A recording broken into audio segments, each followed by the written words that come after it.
एक नियम बना लो बैसाख महीने से। शाक महत्म में ये वर्णन किया कि एक बेलपत्र का वृक्ष हो या पीपल का वृक्ष हो या तुलसी का पौधा हो या आंवले का वृक्ष हो या बट वृक्ष हो, उस वृक्ष के नीचे बैसाख के महीने में जो जल समर्पित करा जाता है, उस जल की पुण्याई इतनी प्रबल हो जाती है कि व्यक्ति के जीवन में जितना पाप कर्म करा होता है वो सब निष्फल हो जाता है, वो सब समाप्त हो जाता है। जब भगवान की अविरल भक्ति को हम पाने का प्रयास करते हैं, जब भगवान की अविरल भक्ति को प्राप्त करने का हम प्रयास करते हैं, तब कहीं ना कहीं किसी न किसी रूप में उसके करीब तक पहुंचते पहुंचते हम उसके मार्ग से हट जाते हैं। एक बात पहले कथा में कही है, आज अलवर की इस पावन धरा पर भी कहेंगे। एक गुरु ने अपने 2 चेलों से कहा कि मुझे पानी पीना है और कुआं खोदो, बावड़ी खोदो और कुआं खोद के पानी निकालो, मुझे पीना है। दोनों चेले गए और दोनों चेलों ने जाकर कुआं खोदना प्रारंभ करा। एक चेले ने कुआं खोदा, चला 40-50 फीट, पानी नहीं निकला। फिर उसने देखा कि यहां पानी नहीं निकल रहा तो दूसरी जगह पानी निकालने लगे। दूसरी जगह कुआं खोदकर पानी निकालने लगे, वहां पर भी पानी नहीं निकला। तब तीसरी जगह कुआं खोदा और पानी निकालने का प्रयास किया। 3-4 कुएं 40-40, 50-50 फीट के 40-40, 50-50 फीट के खोदना प्रारंभ करे, पर पानी नहीं निकलता। अब एक चेले ने तो यहां भी कुआं खोद लिया, वहां भी कुआं खोद लिया, वहां भी कुआं खोद लिया, 4-5 जगह कुएं खोदे पर पानी नहीं निकला।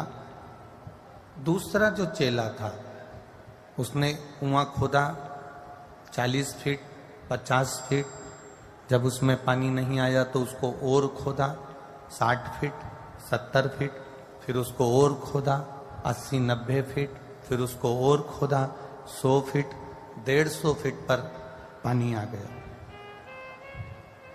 जल लेकर गुरु जी के पास में आया, गुरुदेव ये जल लीजिए, पानी पी लीजिए। दूसरे चेले से, शिष्य से गुरुजी ने पूछा कि तुमने कुएं नहीं खोदे? चेला कहता है इससे ज्यादा कुएं मैंने खोदे, चलकर देख लो। 1, 2, 3, 4, 5 कुएं खुदे पर किसी में पानी नहीं है। इसने जो कुआं खोदा उसमें पानी आ गया। कारण क्या है? तुमने थोड़ा कुआं खोदा, छोड़ दिया, दूसरा कुआं खोदा, छोड़ दिया, तीसरा कुआं खोदा, छोड़ दिया। पर दूसरा जो शिष्य था उसने एक कुएं को इतना गहरा कर दिया, इतना गहरा कर दिया, इतना गहरा कर दिया कि उसमें से पानी निकल गया और पानी पीने में आ गया। शास्त्र कहता है हम बैठते जरूर हैं भगवान का भजन करने के लिए, स्मरण करने के लिए, पर ये हमारे भीतर की सोच है। थोड़ी देर मन लगाया फिर उठ गए, फिर थोड़ी देर मन लगाया फिर चित्त हट गया, फिर थोड़ी देर बैठे फिर मन हट गया। ये हम बार बार करते रहे, बार बार अपने चित्त को भ्रमित करते रहे। एक चेला वो होता है जिसने खुदाई करी, करता गया, करता गया, करता गया, भगवान का नाम लेता रहा, लेता रहा, लेता रहा। 1 लोटा जल शिव जी को समर्पित करता रहा, शिव की चौखट पर जाता रहा, जाता रहा, और आखिरी में शंकर भगवान ने उसका हाथ पकड़कर नैया पार लगा दी। एक भक्त वो हो जाता।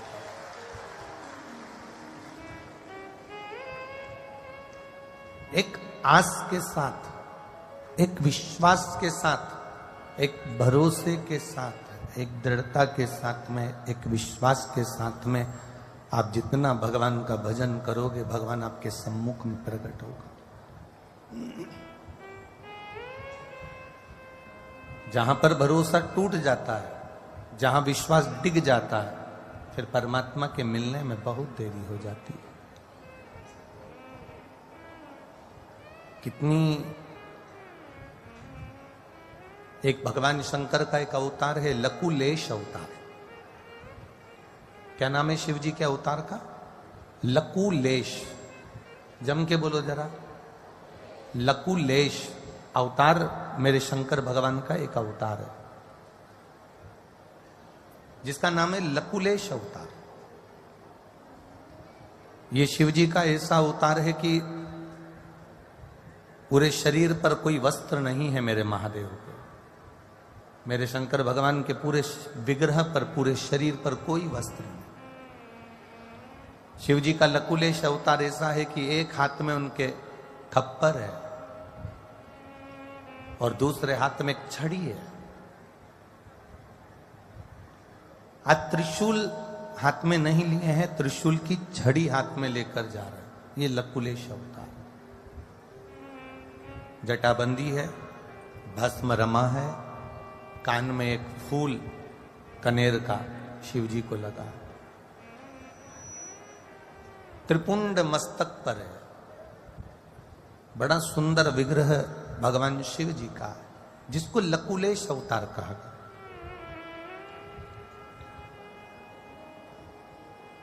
यह अवतार भगवान शिव ने कब लिया?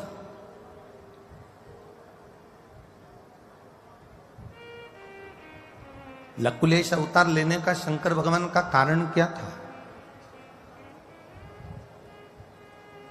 शिव जी का लकुलेश अवतार होने का एक कारण केवल इतना है, एक बार माता पार्वती जी ने भगवान शंकर से कहा, भोलेनाथ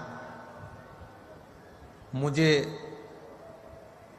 नंदनवन और महाकलवन इन दोनों का दर्शन करना। मुझे नंदनवन भी जाना है और महाकाल भी जाना।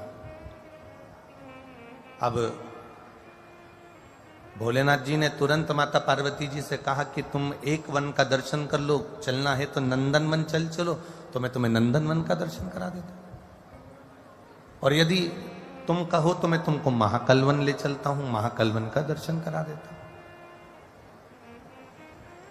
पर पार्वती जी मानी नहीं और पार्वती जी ने कहा नहीं, मुझको तो दोनों वन का दर्शन करना है, मुझे नंदनवन भी जाना है और महाकाल वन भी जाना। पार्वती जी से शिव जी ने पूछा कि ये बताओ कि तुम नंदनवन जाना क्यों चाहती हो और महाकाल वन जाना क्यों चाहती हो? कारण क्या है कि तुम नंदनवन जाना चाहती हो और महाकाल वन जाना चाहती हो? ऐसा कारण क्या है? किस कारण से जाना चाहती हो? क्योंकि व्यक्ति अगर घूमने जाता है, भ्रमण करने के लिए जाता है, तो एक वन में होकर आ जाता है, एक वन में चले जाता है, वहां का दर्शन करता आ जाता है।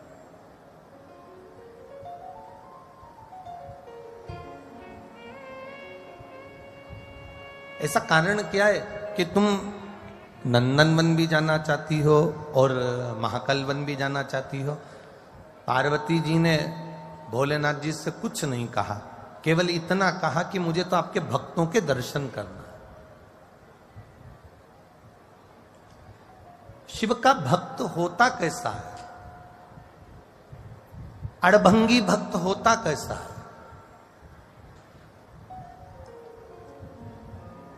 पूरी दुनिया के भागवत में आप जाइएगा, राम कथा में आप जाइएगा, गीता जी की कथा में आप जाइएगा, सारी दुनिया की जितनी कथाएं होती हैं उसमें आप दर्शन करने जाइएगा, और एक बार सारी कथाओं में जाने के बाद एक कथा कभी मौका मिले और आपके शहर में, आपके नगर में, आपके गांव में, आपके गांव से 200-500 किलोमीटर की दूरी पर कहीं अगर शिव महापुराण की कथा सुनने का मौका मिल जाए तो जाइएगा, दर्शन करना।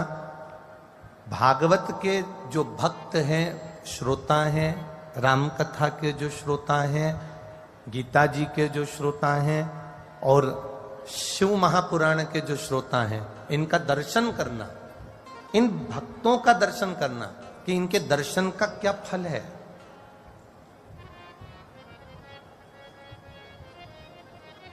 इनके दर्शन से हमें क्या प्राप्त हो जाता है। शिव के जो श्रोता हैं, शंकर भगवान के जो अड़भंगी भक्त हैं, शिव जी के जो भक्त हैं, अड़बंगा भक्त है शंकर का।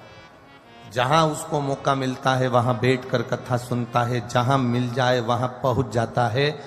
और जितनी शंकर का जो भक्त होता है, जितनी उसकी खाने की लालसता नहीं होती, जितनी उसकी लेने की ललकता नहीं होती, उससे दुगना शंकर का भक्त लुटाना जानता है, देना जानता है। ये अड़भंगा भक्त कहा गया।